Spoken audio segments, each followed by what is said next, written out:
Assalamualaikum warahmatullahi wabarakatuh.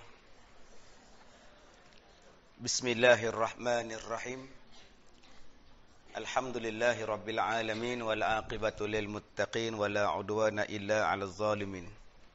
Ashhadu an la ilaha illallah wahdahu la syarikalah wa ashhadu anna Muhammadan 'abduhu wa rasuluh wa nusalli wa nusallim ala Rasulillah wa ala alihi wa ashabihil kiram. Alhamdulillah kita berada di minggu-minggu yang terakhir pada bulan Sya'ban. Mudah-mudahan kita akan bertemu dengan Ramadan yang dinanti-nantikan. Orang yang paling gembira dengan Ramadan ni selalunya peniaga pasar Ramadan. Ya, dia senyum sampai ke telinga. Okay. Sepatutnya semua orang Islam bergembira. Kerana bergembira dengan kedatangan bulan Ramadan pun dah dapat pahala. Suka dengan kedatangan Ramadan pun dapat pahala dah. Bayangkan kalau kita buat ibadah di dalam bulan Ramadan. Kalau seronok dengan dia tu pun, subhanallah. Masalah kita sekarang ialah seronok dengan hari raya. Raya yang seronok. Semua raya, kuih raya. Jarang kita sebut benda-benda yang berkaitan dengan Ramadan. Langsir raya, baju raya, kad raya, balik kampung raya. Padahal raya tu tak sambut pun tak apa. Sehari je pun. Tak puasa saja pada hari raya yang pertama tu. Yang lain-lain tu tak ada apa. Yang pentingnya ialah Ramadan tu. Ibadahnya. Itu yang patut disemarakkan. Tapi ada setengah orang Ramadan itu dia seronok untuk beraya. Sibuk buat kuih. Padahal kuih sekarang boleh buat. Kuih raya sekarang boleh buat dah. Okey, ada setengah orang dia sembahyang tarawih 15 malam je. Masuk malam yang ke-16 dia dah minta maaf. Pada semua jemaah surau. Minta maaf lah, malam besok Kak Leha tak datang dah, kata dia.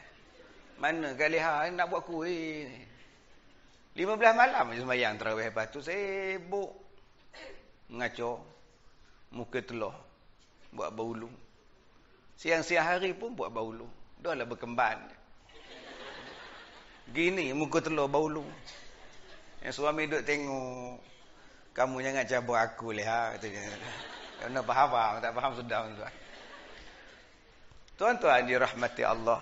Hakikat puasa ialah melahirkan takwa. Kalau orang tanya kita kenapa berpuasa? La'allakum tattaqun. Kutiba alaikumusiyam kama kutiba alal ladzina min qablikum la'allakum tattaqun.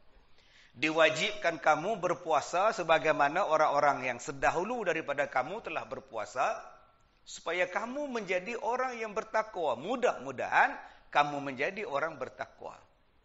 Jadi tujuan asas daripada puasa ini ialah melahirkan insan yang bertakwa.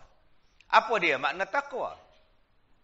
Ada yang faham takwa tu ialah takut bini tua. Itu takwa juga, tuan. Takwa maknanya banyak. Bukan setakat takut pada Allah. Takwa ni maknanya rindu pada Allah. Cinta pada Allah. Kasih pada Allah. Mengharap kepada Allah. Kembali kepada Allah. Taat kepada Allah. Menjauhi segala larangan Allah Ta'ala. Takut kepada Allah. Banyak makna takwa. Tetapi yang kita selalu faham makna takwa ialah takut kepada Allah. Tak, lebih daripada itu. Cinta kepada Allah. Taat kepada Allah. Rindu kepada Allah pun termasuk di dalam ciri-ciri orang bertakwa. Maka ingat, bila sebut tujuan berpuasa, salah satunya ialah melahirkan insan bertakwa. Sebab itu ulama-ulama memberikan definisi takwa, definisi puasa itu apa? Puasa bukan setakat menahan makan dan minum. Yang selalu kita faham. Apa makna puasa? Menahan makan dan minum dan bersetubuh di siang hari dan melakukan perkara-perkara yang membatalkan puasa. Itu yang paling asas. Sedangkan kalau kita faham maksud puasa lebih detail, menahan makan minum dan melakukan perkara-perkara yang membatalkan puasa dan menghindari perbuatan-perbuatan keji dan haram. Itu makna puasa. Sebab itu kita tak mengumpat dalam bulan Ramadan sebab saya puasa. Kita tak bertekak dalam bulan Ramadan sebab aku puasa. Kita tak tengok benda yang haram sebab aku puasa. Walaupun tak membatalkan puasa, tetapi tetap aku tak nak buat sebab dia keji, sebab benda tu berdosa. Ini yang melahirkan insan bertakwa. Apa makna kita puasa, tuan-tuan, mulut tak puasa? Cik bawang, pak cik bawang, ada persatuan pula. Bulan Ramadan buat persatuan makcik bawang. Maknanya dia belum mencapai tahap tujuan untuk menjadi orang bertakwa. Sebab itu tuan-tuan, tadi saya sebut, takwa tu kita lebihkan maksud dia. Bukan setakat takut kepada Allah, takwa tu kita lebihkan rindu pada Allah. Rindu pada Allah tu, kempen jom solat tu. Rindu pada Allah, aku nak semayang. Aku nak semayang, maknanya teringin nak semayang tu, rindu nak semayang tu maknanya ialah takwa. Aku nak pergi haji. Teringin nak pergi haji. Itu namanya rindu kepada Tuhan. Setengah orang dia tak teringin nak pergi haji. Tak nak. Sebut Kaabah tak mau, sebut Mekah tak mau, sebut Umrah tak mau, sebut haji tak mau. Yang dia sebut Bandung. Nak cari mi di Bandung. Yang tu okey. Anytime. Nak pergi Krabi pun tak apa. Pergi Phuket pun tak apa. Ya. Baik Ustaz. Ya. Dah kahwin dah Ustaz? Baik. Masih Ustaz. Baik. Tuan-tuan yang dirahmati Allah. Balik kepada takwa tadi. Kalau takwa tu kita lebihkan maksud dia, begitulah dengan puasa. Puasa bukan setakat tak makan. Kalau setakat tak makan ni tuan-tuan, orang di hospital, berapa ramai yang tak makan? Tengok orang sakit. Tak makan dia. Nak x-ray tak makan, nak operate tak makan. Sabar ya. Daripada pukul 11 malam tak makan, pukul 12 tak makan. Nak operate pukul 3 petang. Masuk bilik operation tak boleh masuk lagi. Sampai pukul 5 tak operate lagi. Taknya operate lapar dah. Lalas, doktor kata cancel. Besok buat operate. Aduh, letih entah. Tanya doktor apa hal cancel, blackout. Bil tak bayar tadi. Letih tuan-tuan. Kalau nak kira tak makan, berapa ramai orang yang sakit, elok, relax, selamba rok tuan-tuan. Tak makan berbulan-bulan di hospital, dia minum susu je ke hidung. Nasi tak makan, papadom tak makan. Korma tak makan. Elok je hidup. Kalau nak kira puasa itu ialah tak minum, berapa ramai yang orang yang cuci darah, dia minum sikit sangat. Orang yang ada sakit paru-paru, doktor sukat. Sukatan dia hanya sekadar minum penutup air. Sebanyak penutup botol mineral ni. Itu je saja awak boleh minum. Dua. Bayangkan tuan-tuan, orang yang sakit paru-paru berair, ada masalah jantung pula, ada darah tinggi pula, disukat oleh doktor, nurse, air yang awak boleh minum hanya 2 penutup botol mineral ni. Allah, boleh je hidup Pak Long tu, relax je. Kalau kita faham, berpuasa itu hanya semata-mata tidak melakukan hubungan suami isteri di siang hari. Berapa ramai tuan-tuan. Dulu kerja dia, panjat pokok kelapa. Ngambil buah. Panjat di atas tu, ular tedung di atas. Ular sergah dia. Menggelongsor terkejut Pak Long tu. Terduduk dekat bawah perdu pokok kelapa tu. Ingatkan mati. Hidup Pak Long tu. Rupanya yang mati benda lain. Yang mana faham? Faham. Tak faham sudah tuan-tuan. Dah 10 tahun mati tuan-tuan. Elok je hidup Pak Long tu. Faham ke ni? Ni. Dia hidup, ada benda lain mati. Udah jadi macam seperah meja ni. Asal angkat, jatuh. Asal jatuh, angkat. Tak payah buat apa lah tuan-tuan. Udah tak berdaya maju nama dia tuan-tuan. Elok je dah 10 tahun tak ada berhubungan pun. Isteri dia menung dah tetangga tuan-tuan. Nengok drama, tak ada kerja apa nak buat lah. Elok je. Sebab tu kita fahamkan betul-betul. Puasa tu lebih daripada itu. Kita boleh tak makan, kita boleh tak minum, kita boleh tak berhubungan. Tapi berapa ramai sini yang tak boleh ngumpat? Aduh, cabaran betul. Tak seronok lah, tak boleh ngumpat. Aduh. Kan, gatal je tangan ni. Apa aku nak carut dalam FB ni? Apa aku nak membawang pula ni? Kita punya perangai, asal tengok aja, mesti nak ulas. Tengok aja mesti ulas. Oh, dalam TV putih. Dalam TV putih kan? Betul-betul hitam. Udah, nampak. Berapa ramai ngumpat saya tu. Dalam TV putih. Tengok betul-betul hitam. Oi. Tengok pengantin baru kita ngumpat. Ya Allah, gemuk bini dia. Yang laki kurus bini gemuk macam mana tahan. La ilaha illallah. Semua nak tengok tudung orang. Dia kata, orang dah tak pakai tudung bawal ni. Orang pakai tudung siakap sekarang ni. Tengok ngata berdua. Tengok suami ngata, tengok anak orang ngata, tengok isteri orang ngata, tengok kereta orang ngata, tengok apa benda pun ngata. Sebab tu datangnya Ramadan pada kita. Stop. Stop. Kalau sayang pada puasa awak, sayang pada pahala puasa awak, stop. Diam. Ustaz, saya tak cakap mulut tau. Macam Ustaz cakap stop it kan. Memang saya tutup mulut. Habis tu, tapi hati macam, hati mana boleh kontrol. Mulut boleh diam, hati takkan diam. Kalau hati diam, itu tandanya tuan-tuan mati. Sebab tu tuan-tuan, sekarang yang bercakap saya seorang. Tapi yang depan saya ni, hati semua bercakap. Bila dia nak habis? Hati bercakap, tuan-tuan. Hari ni baru Selasa. Pasal dia pakai haji batik Belik lah tuan-tuan. Tu hati tu. Mana boleh diam hati ni? Mulut tak. Mulut memang boleh. Tapi hati akan bercakap. Dan apa yang hati bercakap ni tuan-tuan tak berdosa. Sebab tak dilafazkan. Sebab tu Kek Ari pesan. Jangan kau lafazkannya. Kalau kau lafaz, kau akan dikira. Mana boleh hati manusia ni diam. Hati mesti akan bercakap. Sebab tu selagi mana tuan-tuan belum lafaz, selagi itu tak apa. Kita tengok suami kita. Okey? Duk marah kita dalam kereta tu. Cepatlah duk bunyi horn. Pom pom.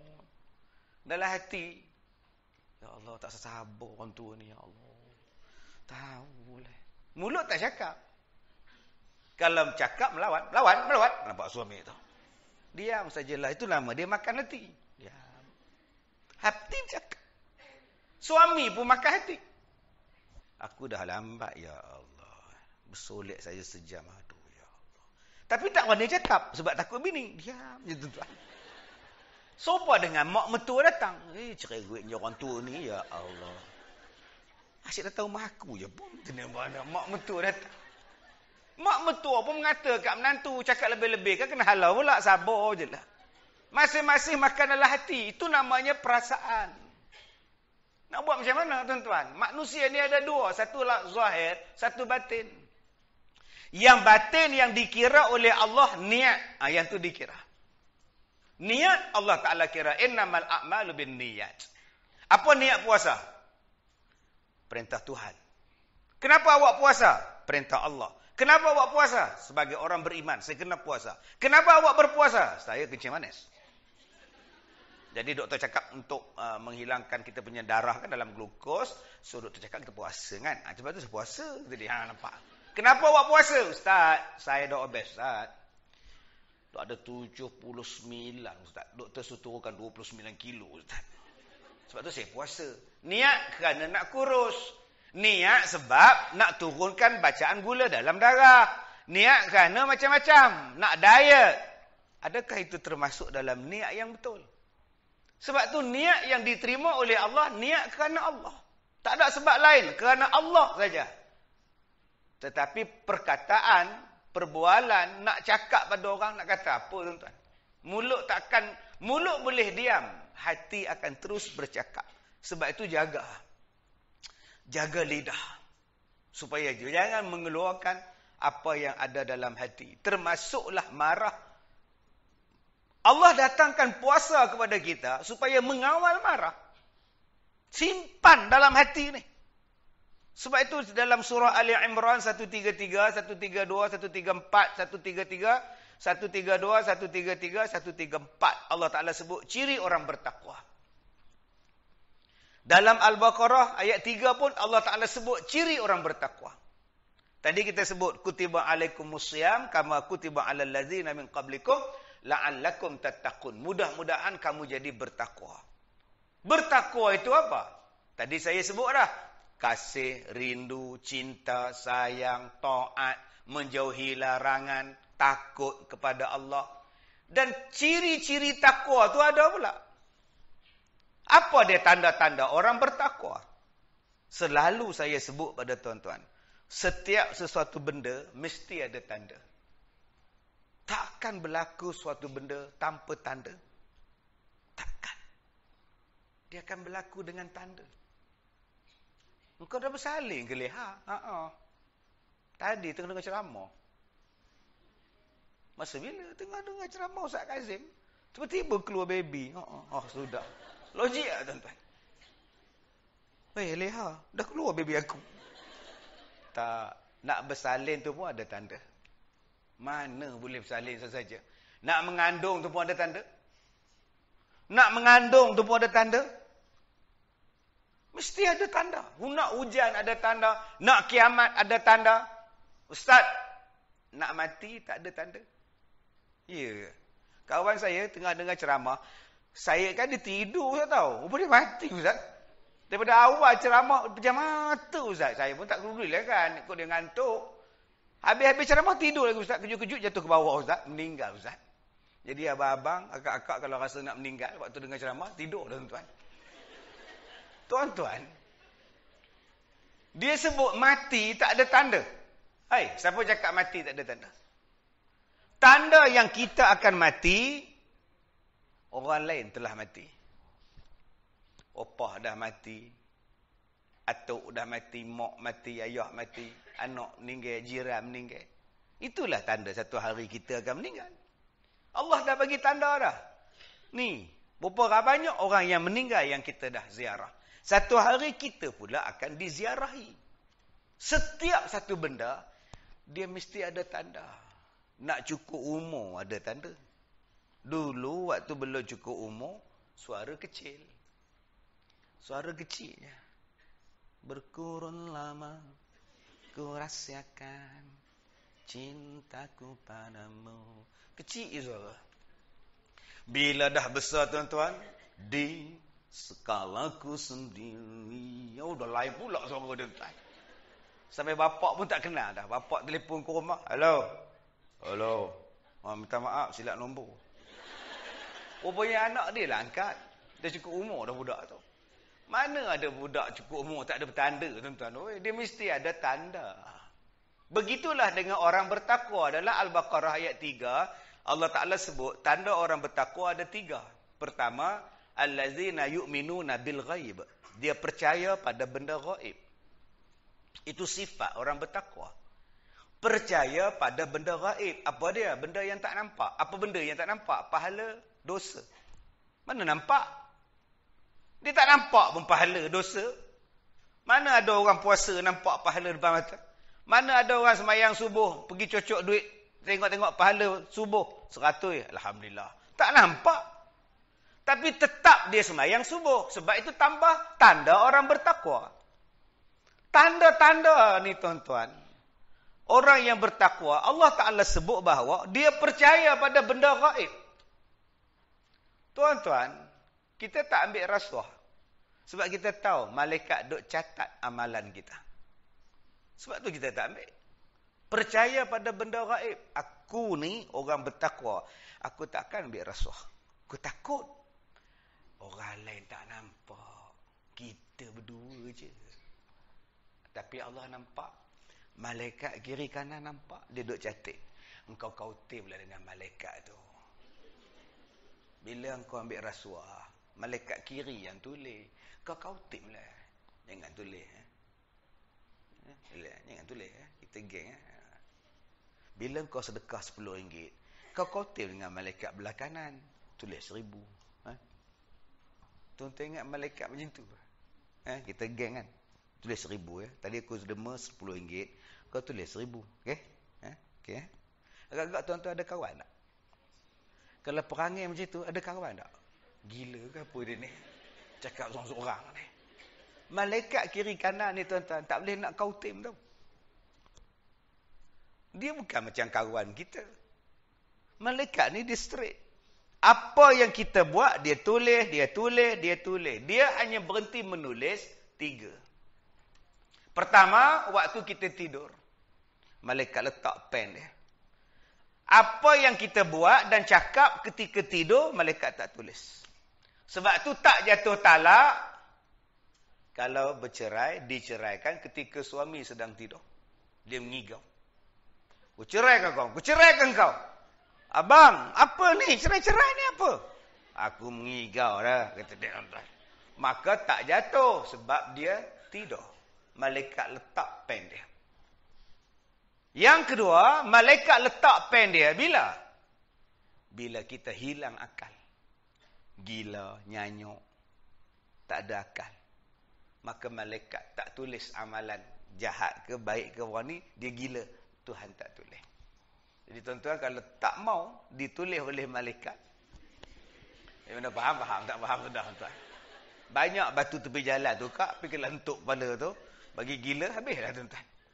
Yang ketiganya, malaikat tak tulis amalan budak-budak yang belum akil baligh. Yang lain daripada itu tuan-tuan, malaikat tulis. Dan 2 malaikat kiri kanan kita ni takkan terlupa, terdetik apa benda pun. Dia sentiasa akan ikut kita. Sebab tu orang yang bertakwa kepada Allah, dia akan menghasilkan kerja yang bagus. Sebab dia nak jaga 2 malaikat ni. Dia percaya pada benda gaib. Termasuk percaya kepada benda gaib ialah percaya pada syaitan. Adanya syaitan. Adanya iblis. Adanya jin. Malaikat.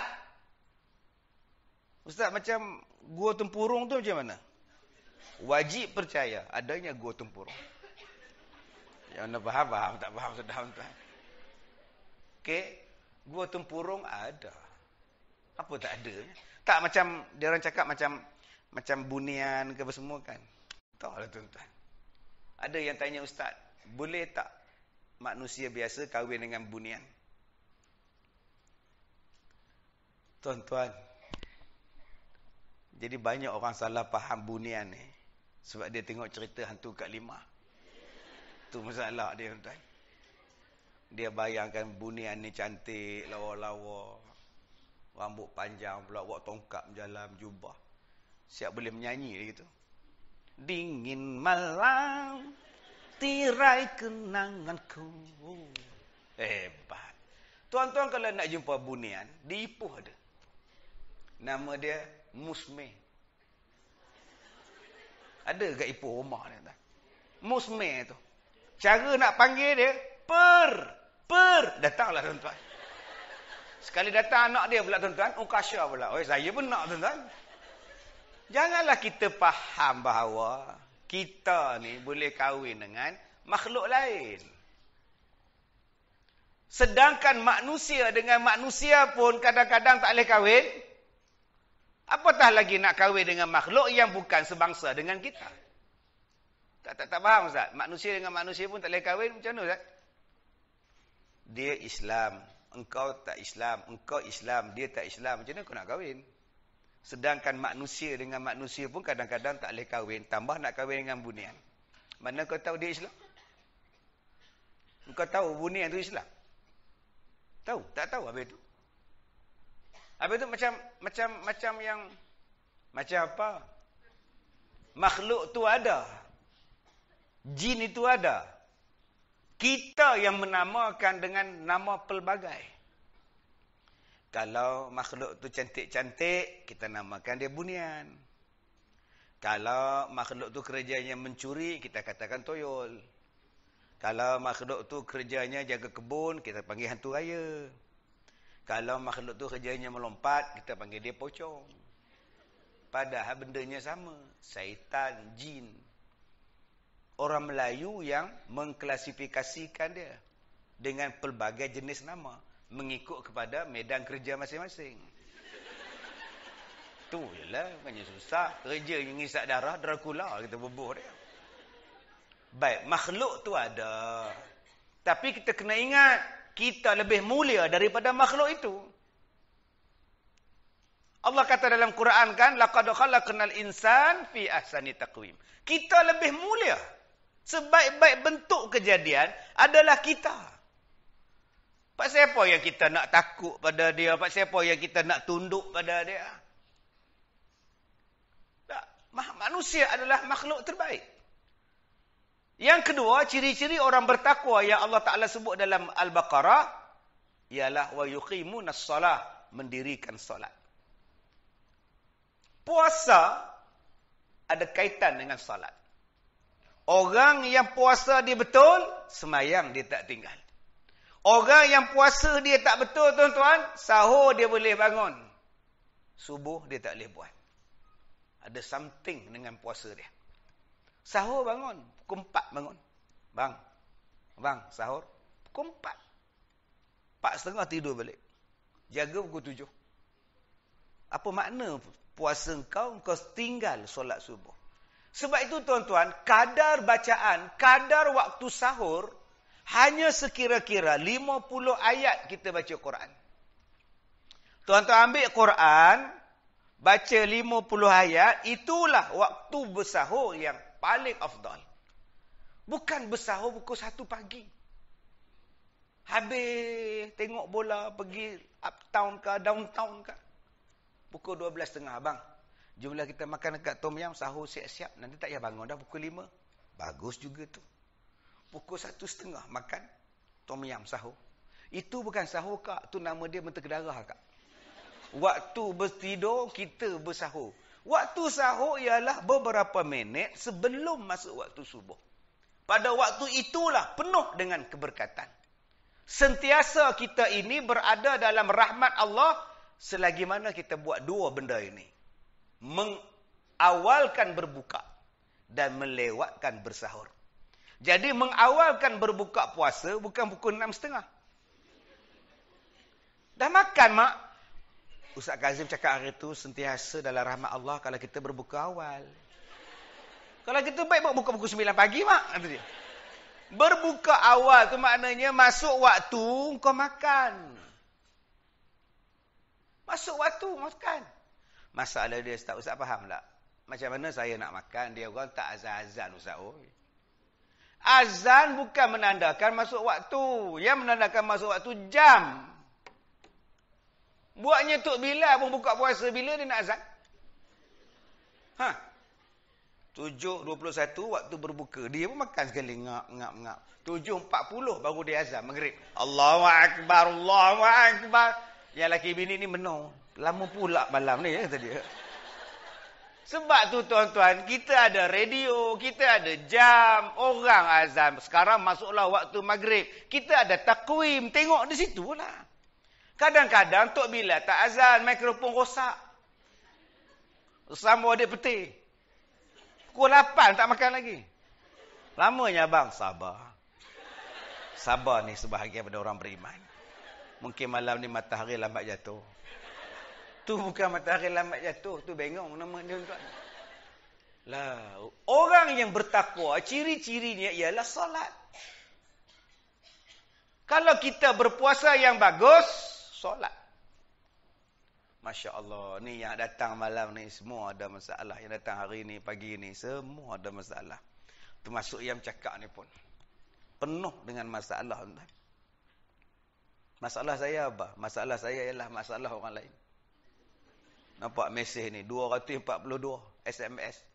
Jenuh baca, tuan-tuan. Oh, pening kepala nak baca. Aduh, 242 masalah orang nak kena selesai. Bila saya baca, saya yang masalah tau. Letih, tuan-tuan. Anak lari pada rumah, anak lari pada sekolah, laki nak menikah lain. Isteri minta cerai. Mak mertua cerewet, menantu cerewet. Letih. Nak minta pinjam duit.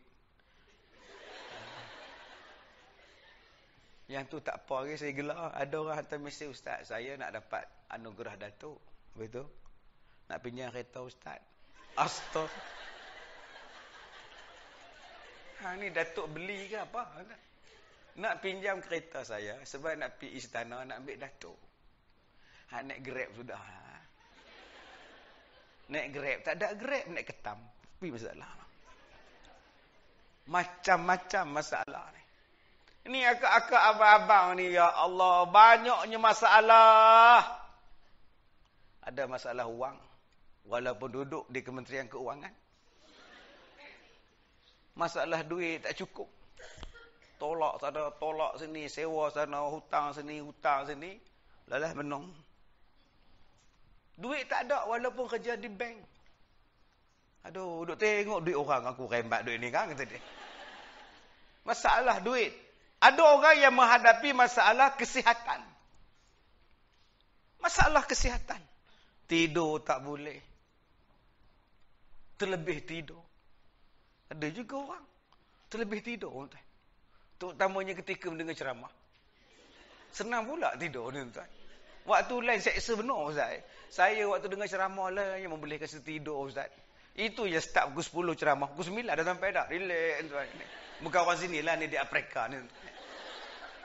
Ada orang yang menghadapi masalah rumah tangga. Bahagia cuma 2 bulan. Bahagia cuma seketika. Lepas tu derita. Tak macam orang lain. Waktu bercinta hari tu, naik motor pergi kerja, Pak Ua tolong buka helmet. Amor romantiknya. Naik ES5. Abang. Oi, siap buka.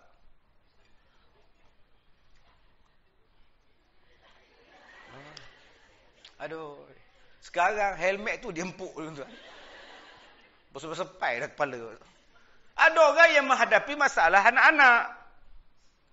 Anak degil, hyperaktif, melawan. Baru 4 tahun, dah jegi mata kat mak. Aduh, pening kepala. Baik, penyelesaian kepada masalah kita, Allah Ta'ala sebut dalam Quran, surah Ar-Ra'du ayat 22. Akak-akak abang-abang ni kalau ada masalah, fa'in tanaza'tum fi syai' farudduhu ila Allah war Rasul. Baliklah pada Allah dan Rasul untuk menyelesaikan dia. Siapa yang ciptakan kita? Allah. Kalau gitu, suruh Allah selesaikan. Gunakan cara Allah. Allah sebutkan dalam Quran. Selesailah. Kita ada masalah. Masalah kita sekarang tak menggunakan cara Allah. Bila nak selesai? Kita ada masalah elektrik. Nak repair dia, TMB lah. Yang tuan-tuan panggil Syabas tu buat apa? Ni Syabas ke? Ni elektrik ni blackout. Apa dia boleh buat, tuan-tuan? Lagi banyak masalah ada. Kalau kita ada masalah, kita ni makhluk Allah. Allah tolong selesaikan. Maka Allah bagi 4 cara menyelesaikan masalah. Pertama, wallazina sabaru btigha'a wajhi rabbihim. Sabar bila ada ujian yang menimpa. Sabar. Sabar je banyak. Jangan bunuh diri. Ujian yang sampai kepada kita ni, kita mampu menanggung dia. Tak tertanggung lagi, Ustaz. Saya dah terbayang jabatan dekat Putrajaya tu, Ustaz. Nak buat apa, Kak? Kau nak terjun, Ustaz. Bodoh. Allah Ta'ala ni, dia menurunkan masalah kepada kita. Itu ujian. Mesti semua ada orang ujian. Mana ada orang tak ada kena ujian? Mesti ada orang kena ujian. Ada orang yang dapat ujian ni, tuan-tuan, kadang-kadang dia fikir balik. Kalau aku tak kahwin hari tu, senang. Menyesal kahwin. Berapa anak akak? 8. Oi, dah 8 baru nyesal. Allah Ta'ala kata apa? La yukallifullahu nafsan illa wus'aha. Allah tak akan memberatkan kita. melainkan mengikut kemampuan kita. Maknanya boleh selesai. Allah uji kita tu sebab nak naikkan darjat. Allah test kita tu sebab nak ampunkan dosa. Allah bagi kita ujian sebab Allah nak suruh kita balik kepada Allah. Sebab tu kita sebut inna lillahi wa inna ilaihi raji'un. Balik pada Allah.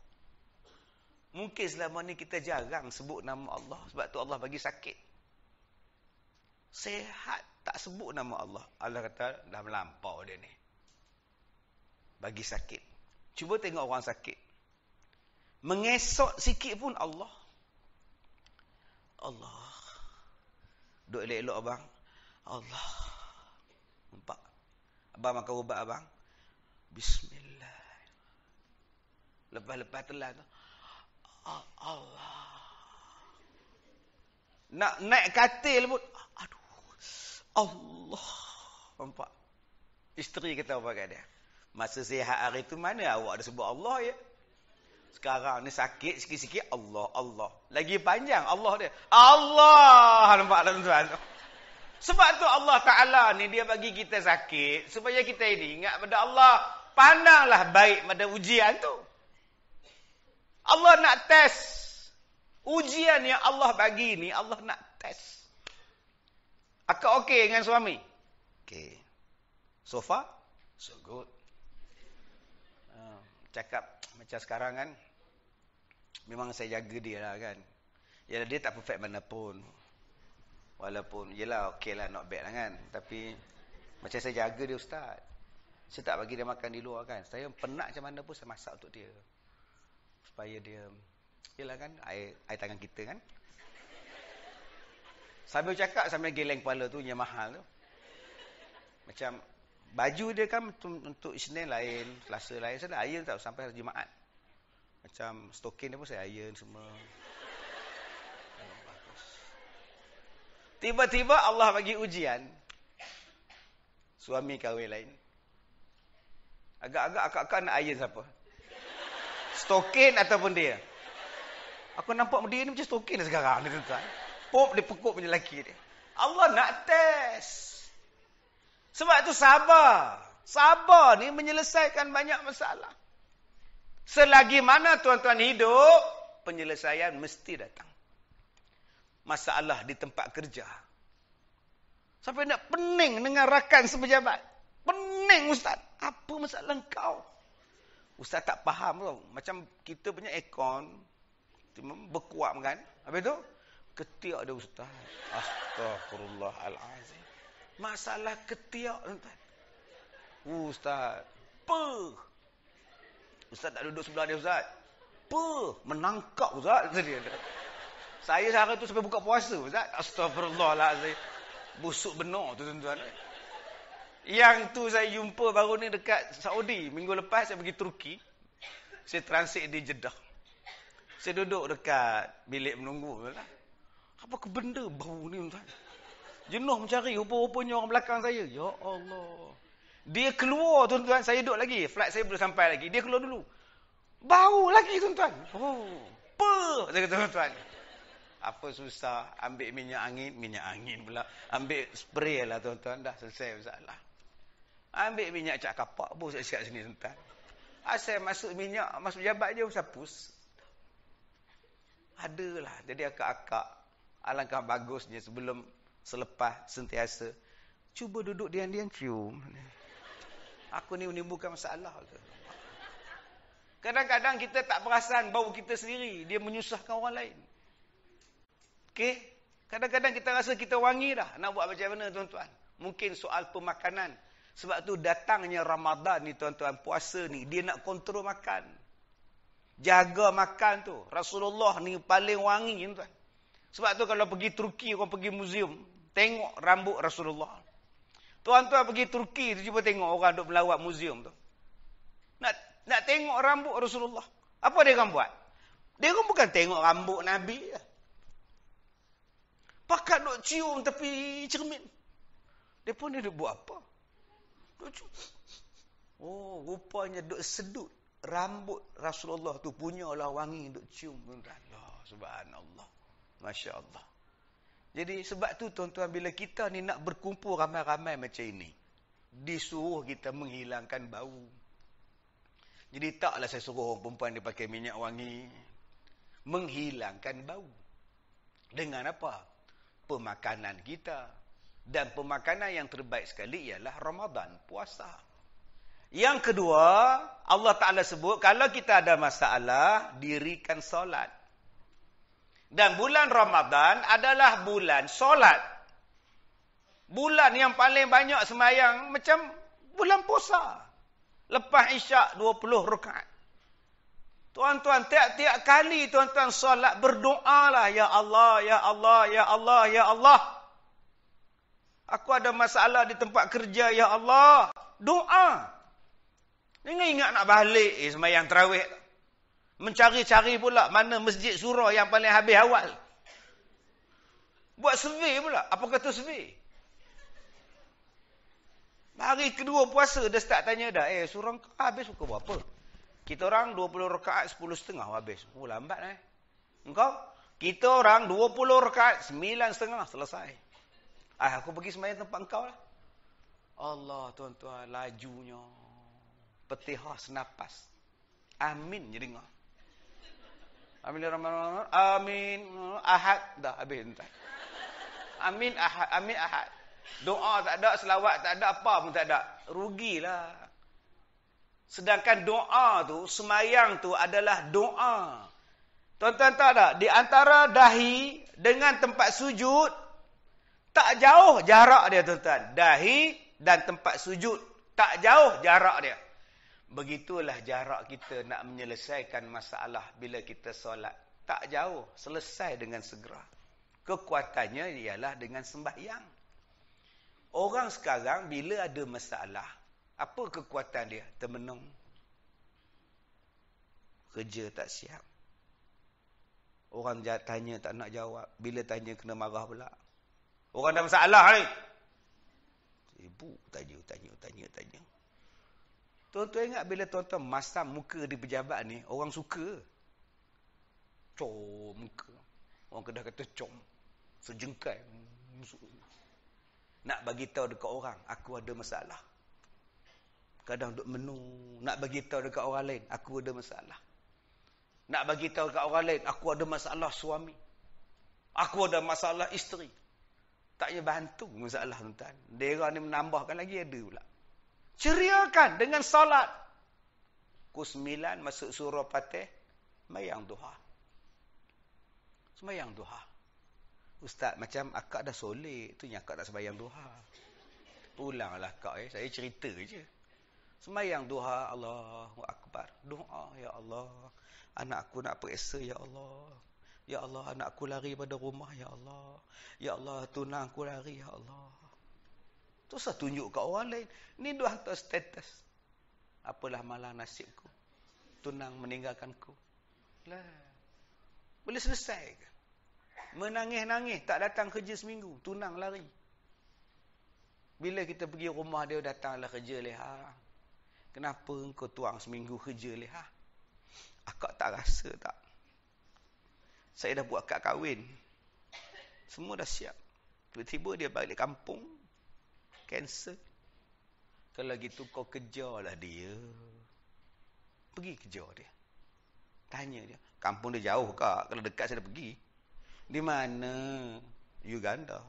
Oh, jauh tu. Memang tak terkejar tu. Dah lah leha weh. Dah dia tak nak kat kamu dah lah. Kamu dengar tak ceramah Ustaz Kazim hari tu? Kalau kita kehilangan sesuatu, kita mintalah pada Allah ganti yang lain, yang lebih baik. Dah. Semalam dah doa dah, Ya Allah, gantikan negro lain pula. Oh, sudah tuan. Minat benar dengan negro ni tuan. Apa susahnya tuan? Yang menyelesaikan masalah ialah sembahyang. Jadi bulan Ramadan nanti bulan sembahyang, bukan bulan buat semperit. Bukan bulan tidur. Bulan sembahyang. Pukul 4 pagi bangun. 4.30 bangun. Pasal kita dah tahulah kita nak sahur. Pukul 4.30 bangun sembahyang malam. Dapat sampai pukul 5 pagi. 5 pagi pergi ke dapur. Hangat mana masuk patut, makan. 4:30, suami jadi imam.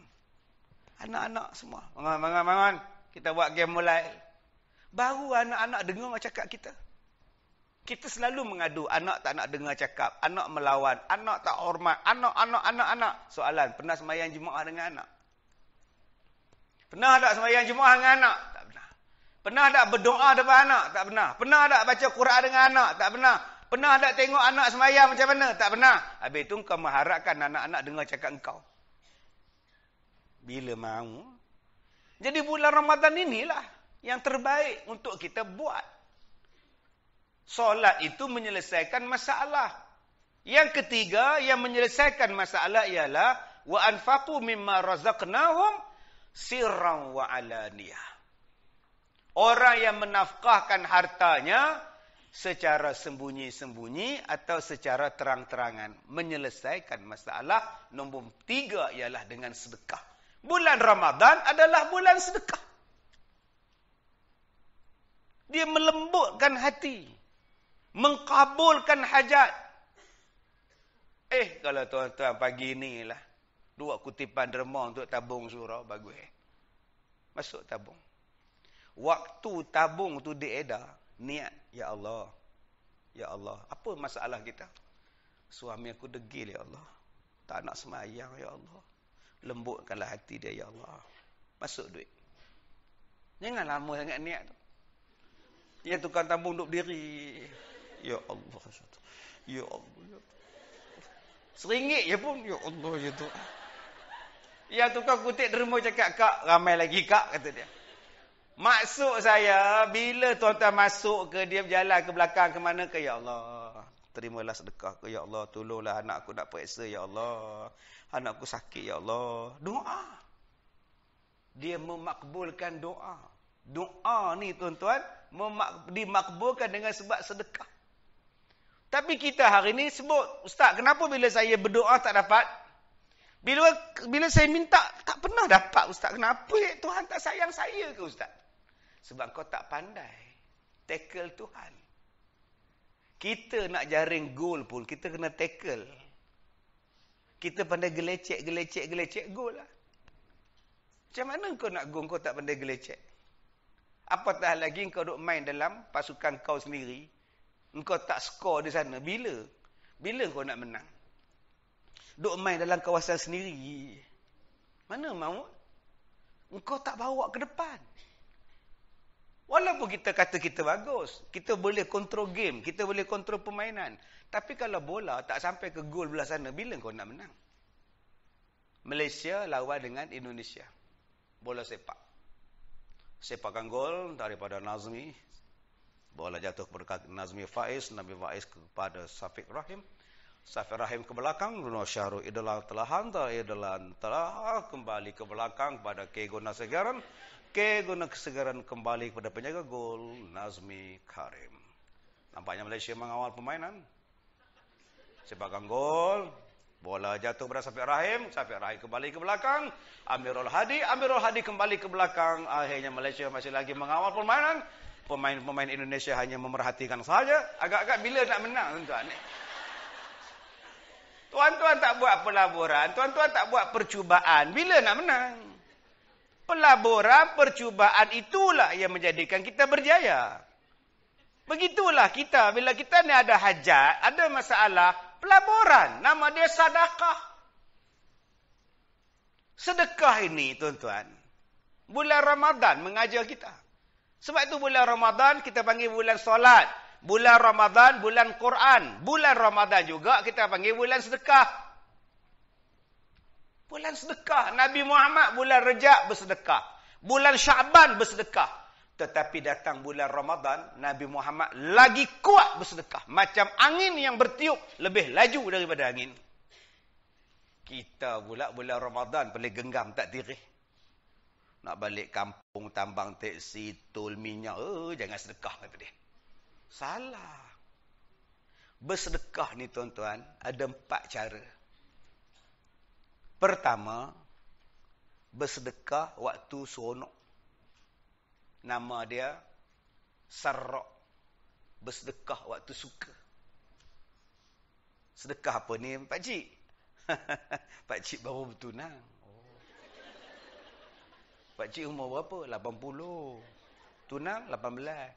Oh, memang gembira lah Pak Cik. Itu yang buat sedekah sikit. Dia bersedekah sebab dia suka. Jadi akak-akak waktu suka sedekah. Sedekah apa ni? Anak saya dah salin, dapat cucu lah saya. Ni cucu pertama itu yang saya buat kenduri hari ni. Nampak? Dia dapat cucu. Dia sedekah. Kenapa awak suka sangat ni? Alhamdulillah Ustaz. Selama ni saya seorang yang bekerja Ustaz. Suami duduk di rumah Ustaz. Tak dapat kerja. Minggu lepas dapat kerja Ustaz. Alhamdulillah Ustaz. Itu yang buat kenduri hari ni derma kat anak yatim. Dapat kerja. Kenapa suka ni makcik? Makcik suka anak makcik masuk universiti. Alhamdulillah lah dah check up semua dah. Masuklah UiTM. Alhamdulillah. Kata dia. Nampak? Suka tak? Suka. Waktu suka ni tuan-tuan, sedekah. Jangan suka ni enjoy. Apa yang tuan-tuan buat waktu suka? Tuan-tuan sebab apa yang tuan-tuan suka? Tak tahulah. Sedekah. Dengan syarat suka tu benda halal. Jangan suka sebab menang nombor ekor. Dia panggil orang masjid datang. Habis makan kenduri. Tu imam tanya, kenduri apa ni, Den? Benda nak jadi rezeki tu imam. 2 minggu lepas dia pergi kerja. Itu bertemu dengan kereta tu accident. Jadi saya ambil nombor dia. Habis tu saja tikam lah, kena pula. Dia gelak pula tuan-tuan. Habis tu, itu yang buat kesyukuran malam ni. Tok imam tu balik ke rumah, dia jolok balik tuan-tuan. Muntah satu beldi keluar nasi tu. Bersyukur sebab benda betul. Bersyukur sebab seronok. Isteri kita mengandung. Seronok tak? Seronok. Bawa duit sedekah ke masjid. Duit apa ni, Den? Sedekah. Apa pasal? Isteri saya mengandung tu imam. Mudah-mudahan dia sihat. Anak saya pun sihat. Doa. Ini bila isteri mengandung, marah. Abang, tadi pergi cek doktor. Tadi pergi cek doktor. Terror je. Kamu yang cek dia. Patut dia yang cek kamu. Doktor cakap, dah 3 minggu. Menyandar lagi. Kan abang cakap beringat. Yang kecil tu pun berjalan, tak boleh lagi. Kamu mengandung pula. Ya Allah. Isteri marah. Kalau saya tidur seorang-seorang abang, tak ada siapa kacau, tak ada mengandung saya abang.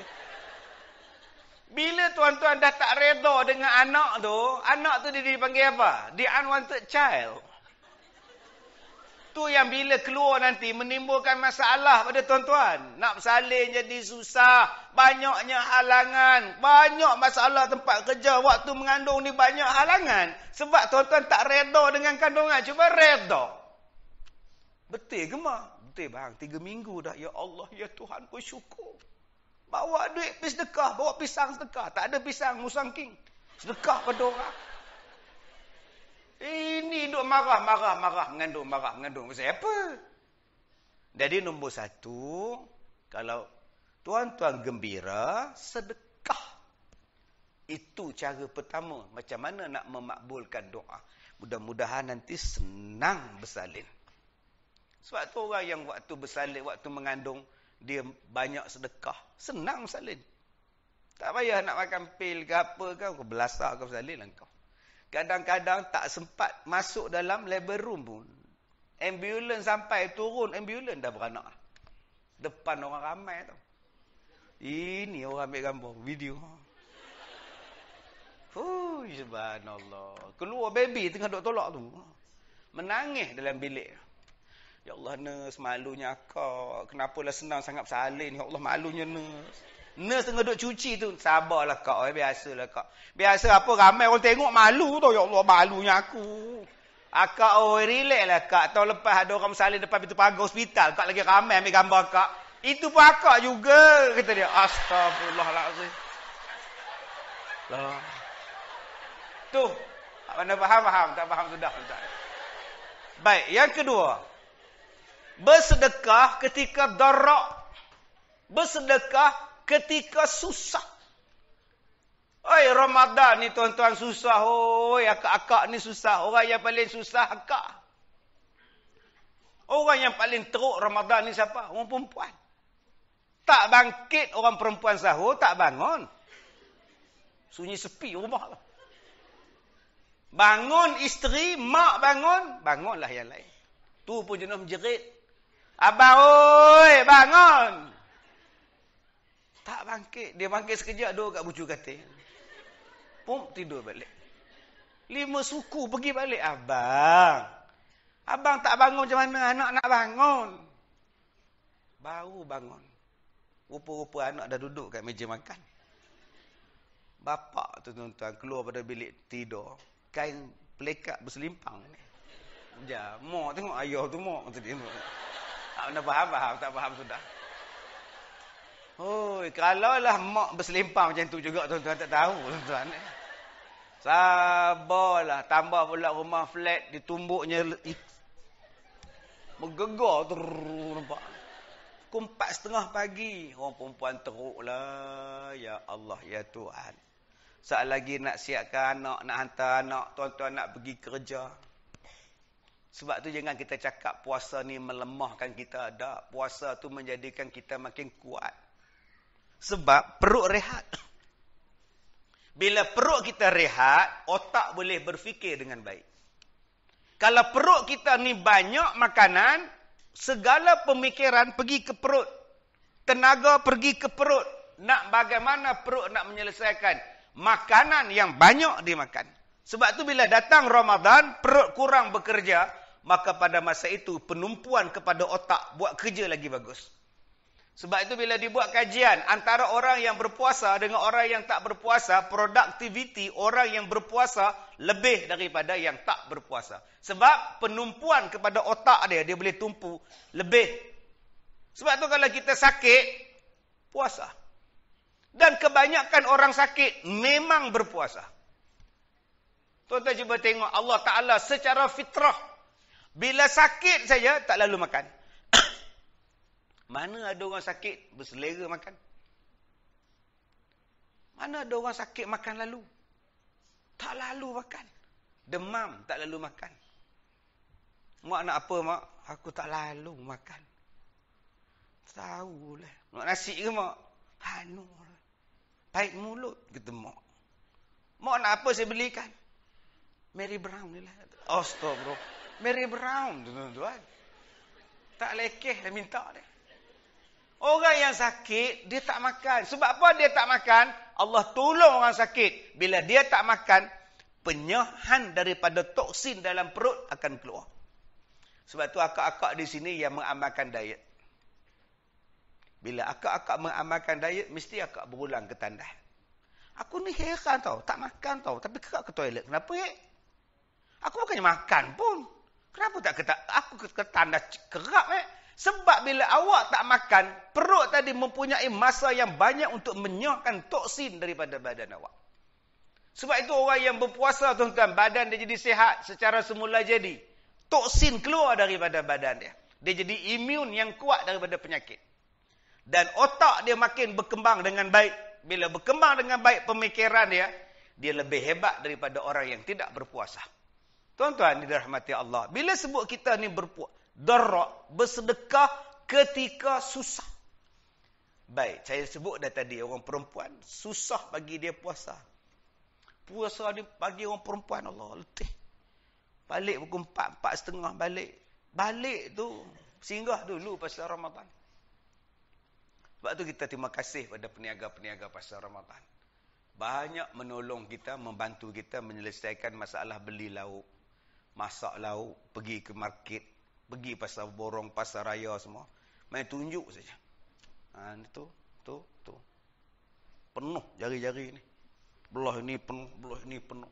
Gini orang balik kumbang. Laluan. Nampak tu. Macam umrah pula. Laluan. Kalau Arab, torik lah. Torik. Lapar betul tuan-tuan. Terima kasih pada peniaga pasar Ramadan. Menyelesaikan banyak masalah. Bila sampai di rumah, adakah dia boleh? Belum. Suami bila sampai di pasar Ramadan, jarang suami teman. Dah. Orang pergilah beli. Yang pecik ke apa suka lah. Abang jaga kereta ni, parking tak ada. Nampak? Relax dengan klasik nasional. Aku, dia dan lagu. Yang isteri lah bersabung nyawa pergi beli tuan. Suami sabar. Konon-konon tak ada parking. Pergi abang nak berjaga parking. Dia relax mendengar aku, dia dan lagu. Tuan-tuan tak dengar klasik nasional petang-petang. Oh, cerita-cerita dia macam ini tuan. Aku tidak menyangka. Saya boleh dengar dia baca tu boleh terbayang. Dia jiranku yang paling rapat denganku. Susah senang bersama dan kami selalu berbual.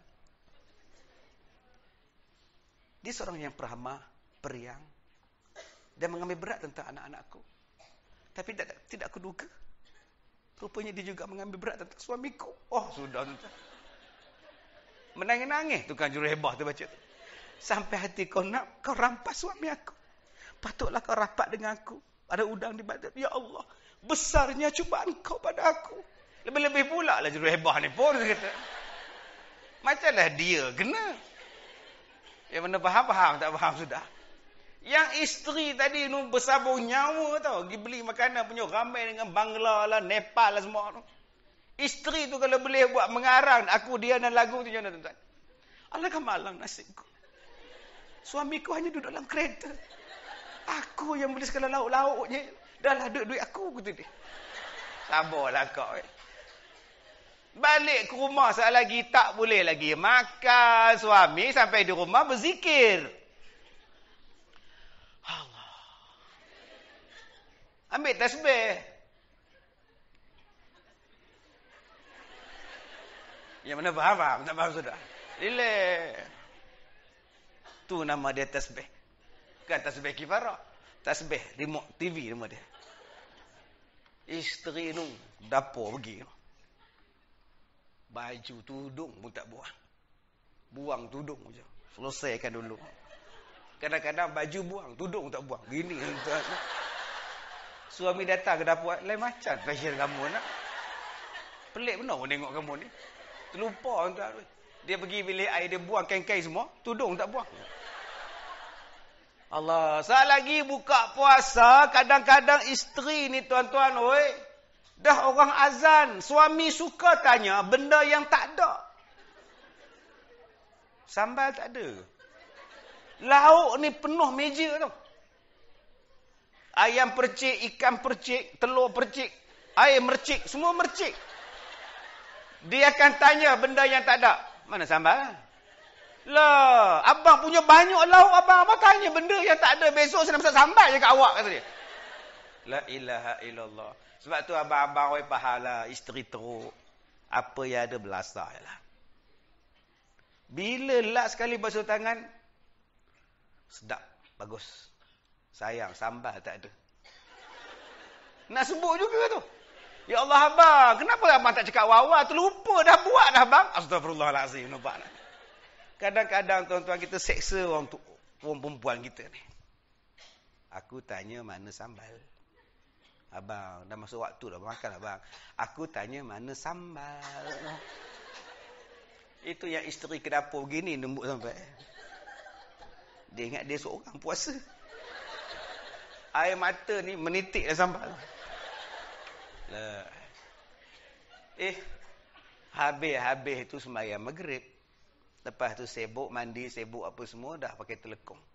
Berlari-lari sebab suami dah bising. Duduk atas motor, cepatlah. Macam dia dah jadi imam. Siapa orang perempuan. Boom. Naik. Sampai tengah simpang, tepuk bawah. Bang, patah balik. Stokin tertinggal. Patah balik. Si sibuknya orang perempuan nak sembahyang tarawih. Habis pukul 10.30 balik ke rumah. Adakah makcik tidur? Tak. Buat persiapan, setrika baju, macam-macam anak nak buat kerja sekolah. Anak tidur. Mak, kerja sekolah pukul 4 sampai pukul 5. Mak yang buat kerja sekolah. Cantik tulisan tu lah. Besok cikgu tengok, cantik tulisan awak kan, kata dia. Ha, yelah cikgu. Mak saya buat cikgu. Pukul 2 pagi baru tidur. Pukul 4 bangun balik. Ya Allah. Itulah orang perempuan. Sebab itulah Nabi sebut orang perempuan yang berpuasa boleh pilih mana pintu syurga yang dia nak masuk. Kami tak dapat offer pada Tuhan macam tu. Orang perempuan ni semayang, puasa, jaga faraj, taat pada suami. Pilihlah mana-mana pintu syurga nak masuk. Tak tahu. Tuan-tuan sekarang dibeli pilihan. iPhone, Samsung, Nokia 3 sekupang. Nokia 3 sekupang. Hardware, tuan pilih yang mana? Pilih. Saya tanya makcik, cantik handphone makcik ni? Gambar clear Jenis apa ni makcik? Hardware. Oh, hardware.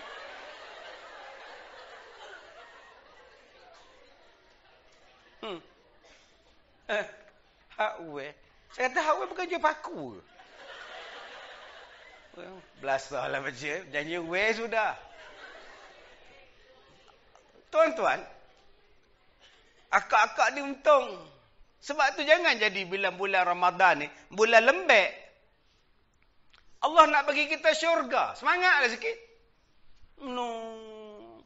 Syurga menung pasal apa? Bila kita susah, waktu itu kita bersedekah, makbul permintaan. Tadi saya sebut, bersedekah sebab dapat anak. Habis itu, kenapa tak bersedekah? Sebab kematian. Sedih tak mati? Sedih. Suami meninggal, sedih? Sedih. Mana ada suami meninggal, gelak isteri dia? Takziah lah leha, suami awak meninggal. Alhamdulillah lah kan. Jarang jumpa macam tu. Waya putus ke, skru longgar ke, apa kau ni. Jarang isteri seronok kalau suami meninggal. Sedih, duduk menung. Kita pergi rumah dia pun dia menung atas ruzi tu. Kita pula yang menangis. Sabar leha, sabar. Dia relax. Oh doh. Kita pula peluk dia sabar tahu, sabar. Dia relax. Kenapa dia relax? Dia terkejut. Dia dalam sindrom terkejut. Tak sangka suami meninggal.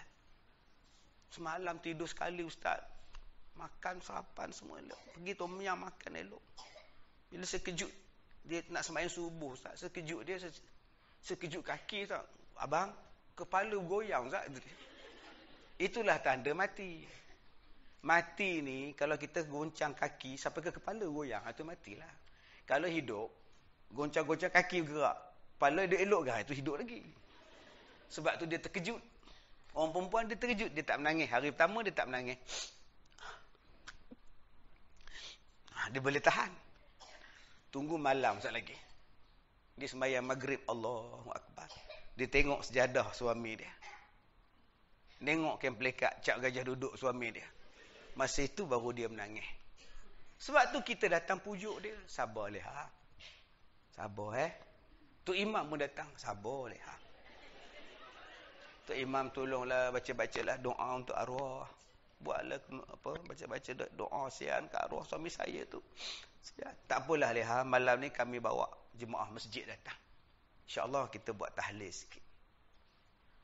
Leha ni cakap pada anak dia, Man, malam ni orang masjid datang baca Yasin, tahlil semua, buatlah kenduri sikit, jamu dia orang. Itulah nama dia bersedekah waktu sedih, bersedekah waktu susah. Haram di mananya? Dalam keadaan sedih pun boleh bersedekah. Baguslah tu. Malam tu datang orang masjid, laju tu imam buat tahlil. Berani. La ilaha illallah, la ilaha illallah. Laju dia. Habis-habis tahlil tanya, apa yang laju tu imam? Kalau sejuk tak sedap, kata dia. Astaghfirullahaladzim. Malam besok, slow pula tu imam tu. La ilaha. Biskut 4 segi. La ilaha. Yang mana faham, tak faham sudah. Tadi kita sedekah sebab anak kita masuk universiti. Habis tu anak masuk serenti, tak nak sedekah. Sedekah waktu susah hati. Sedekah pada anak yatim. Sedekah apa ni makcik? Anak makcik kena tangkap polis. Tolonglah doa minta dia sedar sikit. Barulah orang tak ngumpat. panggil orang surau datang baca Yasin. Kenuri apa ni, Mat? Anak saya tu si Aiman kena tangkap polis 2 hari lepas. Kenapa pula si Aiman tu? Biasalah Tok Imam, ketum lah. Itu je saya minta Tok Imam ni tolong baca doa. Mudah-mudahan berubahlah si Aiman tu. Nampak? Tok Imam pun doa, ya Allah, berikanlah kekuatan kepada si Aiman, berubahlah perangai dia, ya Allah. Kesihanilah pada mak bapak dia, ya Allah. Satu jemaah, amin. Amin. Amin. Akhirnya tak ada siapa ngumpat. Hikmah kenapa bersedekah waktu susah. Tak ada siapa nak ngumpat dah. Ada tuan-tuan pergi Persatuan Makcik Bawang ngumpat lagi. Anak Haji Dolah si Aiman tu kena tangkap. Apa pasal? Tak ada. Tak bunyi dah. Engkau diam. Semalam kau yang makan 4 pinggan rumah dia. Ada hati ngumpat dia pula. Semua pakai doa. Itulah dia tuan-tuan cara bersedekah. Yang ketika bersedekah secara sir. Sembunyi-sembunyi. Bulan Ramadan, pergi cari persatuan anak yatim ke, rumah anak yatim ke, bagi sedekah. Sembunyi-sembunyi. Macam yang kita selalu buat lah. Sembunyi-sembunyi. Anak balik ke rumah. Mak, cikgu minta derma nak buat library. Berapa ringgit mak nak kasih? 2 ringgit. Tulis nama mak tahu. Maimun. Hei! Hamba Allah. Marah dia tulis Maimunah. Hamba Allah. Minggu depan, mak, cikgu minta derma nak buat surau. Mak boh 2 ringgit ke? Hei! 200. Hamba Allah ke mak? Hei! Maimunah. Hai, tuan-tuan. Yang mana faham? Tak faham sudah. Yang 2 ringgit nama Allah. Yang 200 nama betul. Bukan orang sini lah. Ni di Afrika ni tuan-tuan. Ya Allah. Bersedekah secara sembunyi-sembunyi. Belah kiri tak nampak. Silakan. Bagus. Silakan. Bulan Ramadan adalah bulan sedekah. Tuan-tuan jumpa dengan Urusti Surau. Nak sedekah apa? Nak sedekah apa? Buat senyap-senyap. Jumpa bendahari. Ini sedekah saya untuk bulan Ramadan. Nak buat apa-apa terpulang. Sedekah. Dia jadi kita, permintaan kita dimakbulkan Tuhan. Masalah kita dimakbulkan Tuhan. Yang keempat, wa'lan. Iklan. Sedekah secara terang-terangan. Boleh umum sedekah. Saya dengan ini menyedekahkan 3 malam berturut-turut jamuan berbuka puasa. Riak punya orang ni. Tak adanya riak, tuan-tuan. Dia sebagai galakan kepada orang lain untuk bersedekah. Jadi 4 cara ni tuan-tuan boleh buat nak bersedekah dalam bulan Ramadan nanti.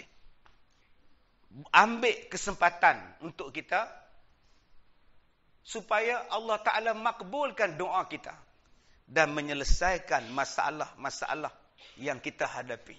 Sama ada masalah di rumah atau masalah di pejabat.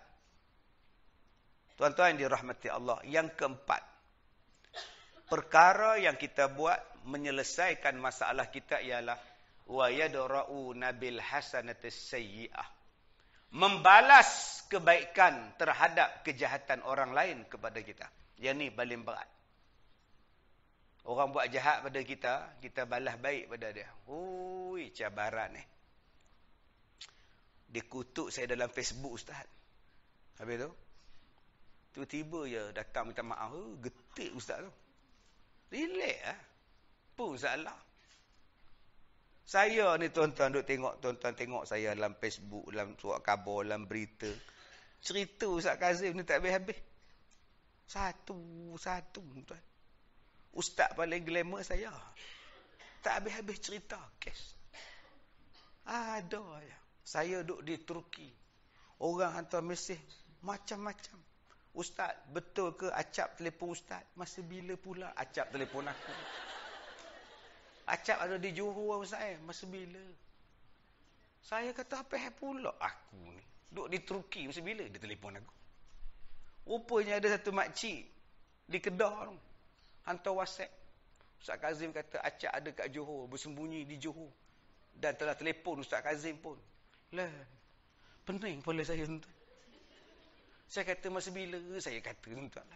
Perempuan tu hantar mesej dekat saya, Ustaz. ampunkan saya, maafkan saya. Saya silap faham. Saya kata, boleh saya maafkan awak. Memang saya maafkan pun. Tapi, awak kenalah perbetulkan balik dalam Facebook awak. Saya tak tahan dah Ustaz. Saya tutuplah Facebook saya Ustaz. Yang kau mengata bukan-bukan tu buat apa? Jadi tuan-tuan, cubalah jadi orang yang memberi maaf. Memberi maaf kepada orang lain dipanggil sebagai wal'afina 'anil nas. Bulan Ramadan ni tuan-tuan, jomlah kita maafkan orang. Tak payah tunggu bulan Syawal. Ni nak tunggu 1 Syawal baru nak maaf. Maaf zahir batin. Sekarang minta maaf dah. Nak masuk bulan yang baik. Nak masuk bulan Ramadan ni. Selesaikan benda-benda yang tak selesai lagi. Kadang-kadang kita lambat minta maaf dengan mak kita. Kasar dengan mak. Mak telefon, kita duduk di pejabat. Siti, mak. Sibuk lah mak. Nanti kau balik. Nanti kau balik. Okay, mak. Bye. Love you. Sial kat mak tu. Bawa duit shilling tu. Pergi cari public pun. Bila kita angkat telefon, mak, sibuk mak. Nanti balik lah. Ui, kasarnya. Cuba tuan-tuan tengok anak kita. Daripada segi panggilan kita boleh tahu. Anak ni baik tak baik, derhaka ataupun tidak. Den? Oh, Den. Apa? Nampak? Tu jawapan nombor 1. Den? Apa? 1. Den? Oh, Den. Sampai kesudah tak menjawab. Sunyi dan sepi nama dia. Yang ketiga, Den? Ya, mak. Berlari dia. Ya, mak. Anak-anak kita duduk kategori apa? Apa? Langsung tak menjawab. Ya, mak. Begitulah kita kadang-kadang mak telefon. Kita jawab tak elok pada bapak kita, pada mak kita. Mak telefon. Assalamualaikum. Ti. Apa, mak? Banyak kerja ni. Nanti malam lah mak call. Okey. Oi. Masuk lagi panggilan. Hello. Awak kat mana? Tak adalah. Biasa kerja. Mana-mana habis kan? Oi, dengan Pak Arwa, saya melenggak tengkuk kau. Dengan mak, kerja mak. Okeylah mak. Nanti call lain mak. Okey, bye-bye. Tuan-tuan tak rasa salah dalam bulan Ramadan ni. Tak teringat ke benda-benda itu?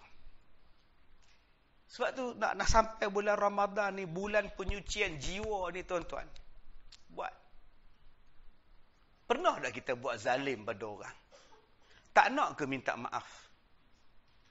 Kita memfitnah, kita mengumpat, kita menyakitkan hati dia. Kita terlalu ego. Sedangkan Ramadan ni nak menurunkan keegoan kita. Kamu kaya, kamu miskin, kamu banyak duit, kamu tak ada duit. Semua sama, semua tak boleh makan. Itulah puasa. Ada duit yang bersepah-sepah. Makanan dalam peti air bersepah-sepah. Yang ini pula peti air pun tak ada. Sama aja semua. Selagi belum maghrib, selagi itu tak boleh makan. Cantiknya Islam mengajar kita kesamaan. Habis itu kenapa kita nak sombong dengan orang? Tak payah sombong-sombong lah tuan-tuan. Apatah lagi kalau kita buat zalim pada orang. Inilah bulan untuk kita hulurkan tangan, minta maaf. Supaya Allah terima amalan kita pada bulan Ramadan. Allah mudahkan kita dalam bulan Ramadan. Ustaz senang cakap. Ustaz tak kena. Ustaz tak faham macam mana saya kena tau. Saya kena tau. Amboi, berat benar cara kena tau. Macam orang lain lebih teruk pada awak. Tuan-tuan, kalau tuan-tuan bagi kemaafan dan tuan-tuan balas kebaikan pada kejahatan orang, Allah yang akan membalas kebaikan itu pada tuan-tuan. Dan pembalasan Tuhan sangat terbaik. Saya teringat bila saya kena santau 4 kali. 4 kali saya kena. Nasi yang saya makan jadi ulat. Saya buat operate 4 kali. 4 kali tak ada benda yang perlu dioperatekan. Sampai sekali itu saya kena operate, doktor cakap, kita sudah buka. Tapi kita tak jumpa lah itu benda mau buang. kita sudah meeting, kita sudah discuss, kita buka lagi sekali. Saya kata, doktor, you ingat saya ni pintu, tutup buka. Oh, sakit tuan-tuan. Saya ingat tahun 98, saya tak boleh buang air kecil sebulan. Doktor tebuk. Bergantung beg najis ni. Tak boleh kencing. Apa masalah aku ni? Saya pergi ngajar ke, masa tu kuliah maghrib banyak. Ngajar pakai jubah. Dalam tu air kencing. Orang bukan tahu. Dia akak-akak abang-abang berhati-hati dah dengan orang pakai jubah. Tak apa benda dalam, kita pun tak tahu tuan. Mana faham, tak faham sudah. Oh, sakit, seksa, muntah darah ni biasa. Masuk hospital, keluar hospital.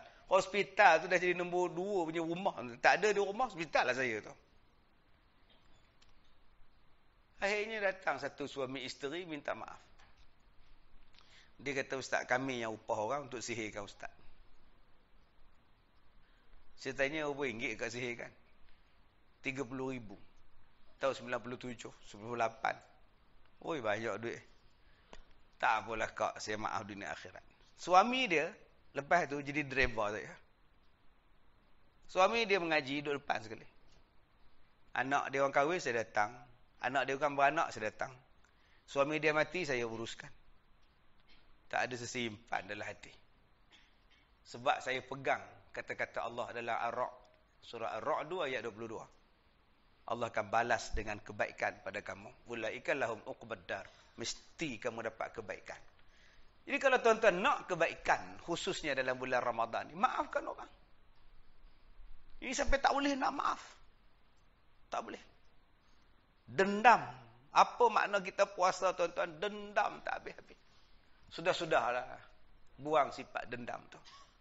Tuan-tuan yang dirahmati Allah. Yang terakhir. Yang saya nak cakap pada pagi ni. Kita pun tak tahu. Pertama, sempat ke tak sempat nak sambut Ramadan? Sempat ke tidak boleh tahu ni? Belum tahu lagi tuan-tuan. Saya pun belum tahu lagi. 2-3 hari ni tak sihat. Benung. Minggu lepas, hari Selasa, seminggu lepas, masuk wad. Duk menung, buat kecemasan tu. Aduh. Doktor tu mai tanya saya, you sakit apa? Hang pula tanya aku pula ni sakit apa? Doktor tu tua, bungkuk, tuanya lah. Acik ni tua. Dah pencen lama pun dia pun panggil balik dia. Dia tak tahulah, you tengoklah apa patut you buat sajalah. Saya pun tak tahu apa sakit saya. Aduh, kita pun belum tahu. Yang sakit belum tentu mati. Yang sihat pun belum tentu boleh hidup lagi tuan-tuan. Jadi kita berdoa pada Allah, mudah-mudahan Allah panjangkan umur kita sampai kita habis Ramadan. Yang kedua, bulan Ramadan bukan bulan lepak-lepak. Bulan nak tidur-tidur, nak menung, pukul 1 tidur, lan surau. Panjang kaki tidur semua. Malam tadi saya ceramah di Pulau Pinang, singgah dekat satu surau. Dia ambil sejadah tu, lepak bagi punya tidur. Selam berok, dia tidur atas sejadah. Lepas tu bila saya masuk, dia hampar pula sejadah tu kat saya. Minta maaf lah aku nak tidur. Yang dia basi yang itu pula. Tuan-tuan, jom kita hidupkan Ramadan nanti macam biasa, tim tadarus. Buat. Jemaah surau kita. Tapi ustaz, bila kita buat tim tadarus, muka tu juga ustaz. Tiap-tiap tamu ke dia lah ustaz. Macam mana ustaz kan? Bulan ni, tahun ni berkurang 4 orang. Pergi ke mana? 2 pindah, 2 dipindahkan ke kubur. Oh, patutlah pula. Jadi orang tak nak masuk lah ustaz. Orang tak nak masuk lah tadarus. Tuan-tuan, kita sekarang ni dah moden. Nak tadarus, kalau nak tunggu Quran, berkumpul 10 orang, muka yang sama lah tiap-tiap tahun. Kak Nap, Kak Tipah, Kak Leha, Tipah tertipu, itu lah tuan-tuan. Macam mana nak masuk? Kadang-kadang bila masuk yang tak pandai, orang tarik nafas, hembus nafas. Lambatlah pula habis kali ni. Sebab yang tak lancar join. Tak terasa dia. Panjang. Dengung. Panjang. Dengung. 2 hari je dia masuk tuan-tuan. Lala dia baca penjuru seorang dia. Orang tanya dia, Midah, tak masuk ke tadarus? Tak payah. Asyik aku baca semua salah. Baik aku baca seorang, betul semua. Hemat. Tadarus apa? Seorang. Jadi saya syorkan, kalau kita nak buat tadarus kali ni, tiap-tiap kali lepas sembahyang Zuhur, semua baca serentak. Ustaz Amdi baca lepas sembahyang, dia jadi imam. Habis imam, turunkan skrin. Baca surah Waqiah. 1.20 masuk Zuhur. Habis surah 1.30 sembahyang Zuhur. 1.40 habis surah Waqiah. Hari ini Waqiah. Habis. Besok Al-Mulk. Besok pula surah Qul a'udzu birabbil falaq. Yang pendek-pendek sudah. Dapat 1 surah sehari. 30 hari dapat 30 surah. Tolak 4 hari 5 hari cuti dapat 26 surah. 24 surah. Jadi semua pakai baca skrin. Tak payah pegang Quran pun. Wa basyiril ladzina. Ustaz baca sikit, semua ikut. Habis 10 minit dapat 1 surah. Selesai masalah. Yang tak lancar pun boleh ikut. Tabaraka. Dia boleh ikut. Bukannya perasan dia tak baca. Kalau kakak tak kerti baca, buat gerak mulut je. Kalau nak ajak join tadarus, tobatlah home. Dia tak masuk tuan. Kita sendiri kena kreatif. Macam mana nak bagi orang memahami Quran. Membaca Al-Quran. Sebab diganda-gandakan berkali-kali ganda amalan dalam bulan Ramadan. Yang ketiga, tarawih. Tuan-tuan nak buat 20 ke, nak buat 8 ke, pulang tuan-tuan. Janji buat yang terbaik. Nabi Muhammad buat yang terbaik, panjang surah dia. Kita nak buat 8. Inna a'tayna bagi 2 ayat. Qul huwallah bagi 2. Qul huwallahu ahad, Allahus samad, Allahu akbar. Rakaat kedua, lam yalid. Tiba-tiba mengaku, saya mengikut sunnah Nabi 8. Belah otak hang. Baca pendek gila hang kata sunnah. Nabi Muhammad berdiri ni sampai bengkak kaki. Punya lama ya. Kita bengkak kaki pasal gaut. Makan segala seafood. Gaut aduh. Saya sembahyang sebelah orang. Dia bergerak je aduh. Allahu akbar. Aduh. Sami Allah, aduh. Biar betul orang ni tak khusyuk saya tau. Dia turun sujud, Allah, aduh. Habis-habis sembahyang saya tanya dia, abang, mana boleh sebut aduh tu sembahyang, bang? Dia selokkan dia, bengkak tuan-tuan, gaut. Sakit Ustaz. Tu ya aduh tu. Batal sembahyang abang. Mana boleh aduh. Kalau dah tak boleh pijak, tak boleh duduk tahiyat, dah terpijak yang gaut duduk, dah tak kursi lah bang. Dengan kita pun tak khusyuk. Tak tahu. Kita ni sembahyang macam-macam benda gangguan. Salah satu gangguannya jari orang. Ni jari ni. Orang lelaki lah, orang perempuan tak apa, dia lekong. Ni orang lelaki ni. Asyhadu alla, dia bergerak. Kita sembahyang sebelah dia. Apa hebat dia pusing-pusing ni. Tanya pula tak apa pusing-pusing. Lalah kita pusing sekali kat syuduk. Tak tahu menahu apa pusing ikut je orang tuan. Aduh, macam-macam perangai kita ni. Jadi saya harap ada tuan-tuan, tarawih ni maknanya rehat-rehat. Tak boleh sembahyang di surau, sembahyang di masjid. Tak boleh masjid sembahyang di surau. Tak boleh di surau masjid sembahyang di rumah. Akak-akak ni sibuk tu tak boleh nak ke masjid dengan anak lah apalah, sembahyang di rumah. Itu yang akak sibuk kan, anak ramai lah ustaz. Tu akak lepas je akak sembahyang maghrib akak buat tarawih. Macam mana kak? Kak buat awal lah kan, kalau nak tunggu isyak lambat. Jadi kak pukul 8 tu habis tarawih dalam pukul 8.30 elok isyak, kak sembahyang isyak habis lah kan. Kak oi, tak sah sembahyang kak oi, tarawih tu lepas isyak. Kalau kak nak buat tarawih lepas maghrib, baik kak buat tarawih lepas dalam bulan Syaban ni kak buat awal. Advance kak lagi senang. Ikut suku dia. Jadi saya harap tuan-tuan ni, Buatlah terbaik. Jangan laju sangat, jangan slow sangat. Sia makmum di belakang. Suami-suami nak jadi imam tu janganlah slow sangat, sian isteri. Kadang-kadang kita nak jadi imam, kita laju. Kadang isteri tegur, abang slow sikit. Tak sempat Fatihah, abang rukuk. Taklah nak kejar lah bang. Besok slow suruh dia buat. Alhamdulillah. Sudah tuan-tuan. Menggelewa kaki ni. Yang keempat, tuan-tuan, kena anggap ini adalah Ramadan terakhir kita. Mungkin lepas ni tak jumpa dah puasa. Jadi buatlah yang terbaik. Yang baik sekali. Setakat kuih tu tuan-tuan, boleh beli lambak-lambak. Sekarang ada orang dah edar dah kuih. Cubalah, rasalah. Kau dah tahu, rasalah. Sekarang dah buat dah. Tak payah nak sebut-sebut kuih, semperit lah, bau lah, bangkit lah, tidur lah. Yang penting ibadat. Tak payah. Kadang-kadang kita dalam bulan puasa jadi kedekut. Lepas main tarawih begini, duk tekan semprit. Masa hangit lah pula, celaka betul. Dia tepuk gitu jatuh bu. Bila anak datang, mak nak kuih, ambil yang hangit tu. Yang elok ni mak nak simpan. Nanti orang datang rumah kita apa nak jamu. Elok-elok ni mak nak buat open house. Kamu kira house kamu je tadi. Nanti mak nak buat open house, tahu house tu tadi. Sial budak tu, anak kita tu.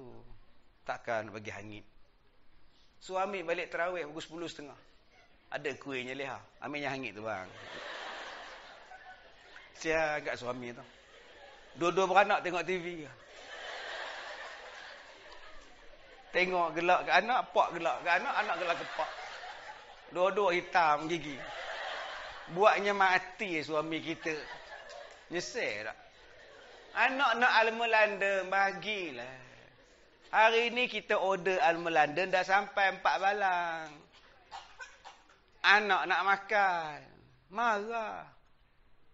Dah lah nak buka Al-Melanda tu susah gam. Dah segeram no tuan-tuan. Orang ni tu nak bagi aku boleh makan ke pun manalah punca guna buka geram no tuan. Melekat kuat pula pembaluk tu warna kuning emas tu celaka betul kata dia. Oh ya Allah. Anak nak makan. Anak tak sabar dia ambilnya hammer dia ketuk. Berapakmu Al-Melanda. Biarlah dia makan. Anak kita. Yang keempat, tuan-tuan, yang mana ada mak, yang mana ada bapa, Ramadan ni, ialah mak kita duduk kampung. Yang duduk kampung-kampung lah, yang duduk bandar-bandar lah. Kadang-kadang saya duduk parti, tuan-tuan, sian dekat mak ayah kita. Okey? Macam mana kita nak berbakti pada mak ayah kita yang dah tak ada? Itulah, kalau mak ayah kita dah tak ada, kita boleh berbakti kepada mak bapak saudara kita. Pahala berbuat baik kepada mak bapak saudara kita macam buat baik kepada mak bapak kandung kita. Ustaz, sebenarnya mak saya anak tunggal, so tak ada abang, tak ada kakak. Jadi so macam mana kita nak buat baik pada mak kita? Buat baik pada kawan mak yang masih hidup. Sedekah kat dia ke apa benda ke. Actually Ustaz, mak saya tak ada kawan. Mak awak Tazen duduk lautan seorang. Nampak benar embung. Sebab tu akak-akak abang-abang perkenalkan kawan kita pada anak-anak kita. Supaya bila kita mati, anak kita boleh berbuat baik kepada kawan-kawan kita. Pahala dapat pada kita juga. Jadi ini peluang untuk kita berbuat kebajikan pada mak, pada bapak kita. Dan yang terakhir tuan-tuan, yang kelima, saya harap pada tuan-tuan, marilah kita perbaiki niat kita. Kita nak buat puasa ini adalah yang terbaik sekali.